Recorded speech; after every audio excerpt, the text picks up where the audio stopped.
ఎవడు quality decide చేసేది? పొద్దుగాల ఇప్పుడు చెప్తే గంట సేపట్టింది ఆరిన తర్వాత దీనికి బరాబర్ అన్నిటికీ వస్తుంది కదా. నువ్వే పెట్టుకోవా, నువ్వు పెద్ద మిషన్లు పెట్టి అవసరమైతే డ్రై చేయించు. రైతులు ఇక్కడ తీసుకొచ్చి ఇక్కడ పెట్టిన తర్వాత దానికి తేమ శాతము ఇంత ఉన్నది, 12 ఉన్నది, 16 ఉన్నది, 18 ఉన్నది, ఎవడా పెట్టి కొలిపి చూసిందా? మీ దగ్గర మిషన్లు పెట్టు, డ్రై చేయి. గవర్నమెంట్ కూడా మిషన్లు పెట్టి డ్రై చేయాలి. ఎంత వండితే అంత కొనుగోలు చేయాలి.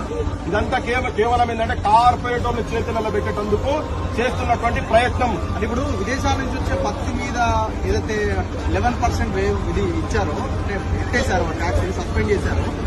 ఇండస్ట్రీస్ ని బతకడం కోసం, టెక్స్టైల్ ఇండస్ట్రీస్ కోసం చేసినామంటారు. దాని మీద కూడా కార్మికులు బతుకుతున్నారు, ఆ కంపెనీలన్నీ మూతపడ్డాయి. మళ్లీ తెరిపించడం కోసం ఆ ప్రయత్నం చేసినాం అన్నది ఒక వర్షన్ వల్ల. ఇది బక్వాస్ మాటలు తెలుసా, పచ్చి అబద్దాలు, పచ్చి బూతులు ఈ మాటలు మాట్లాడి. ఇంత పత్తి ఉన్నది కదా ఇప్పుడు. రేపు ఇదేంది క్లియర్ కట్ గా వీళ్ళు బంద్ చేయాలి. ఇక్కడ పత్తి బండనియొద్దు. ట్రంప్ దగ్గర నరేంద్ర మోడీ, రేవంత్ రెడ్డి, రాజకీయ నాయకులు మొత్తం, రాజకీయ వ్యవస్థ మొత్తం మోకరిస్తున్నది, కాళ్లు మొక్కుతున్నారు. ఎక్కడి నుంచో స్విట్జర్లాండ్ ఇంత దేశాలకి వెళ్ళి ఇంతగానో పత్తి ఇక్కడ పండిస్తున్నారు. తీసుకొచ్చి బంగారం లెక్క కష్టం వల్ల రక్తాన్ని చెమటగా మార్చి తీసుకొచ్చి ఇక్కడ పెడితే వీళ్ళు ఎవరు అంటే దీనికి ఎవడు కొలమానం ఎక్కడిది? ఇక్కడ చేసినటువంటి ఇప్పుడు బ్రిటిష్ వాడు ఇక్కడ చేసినటువంటి బట్టలు, ఇక్కడ చేసినటువంటి కార్పెట్లు, ఇక్కడ చేసినటువంటి మ్యాట్ల కాడికని దొంగలకి ఎత్తుకొని పోయింది కదా. ఇయ్యాలంటి కాలం చెప్పేది బ్రిటిష్ వారు పాలించినప్పుడు అంత అద్భుతమైన బట్టలు ఇక్కడ నేసిండ్రు. నువ్వు అమెరికా పోతే మేడ్ ఇన్ అమెరికా ఉండదు.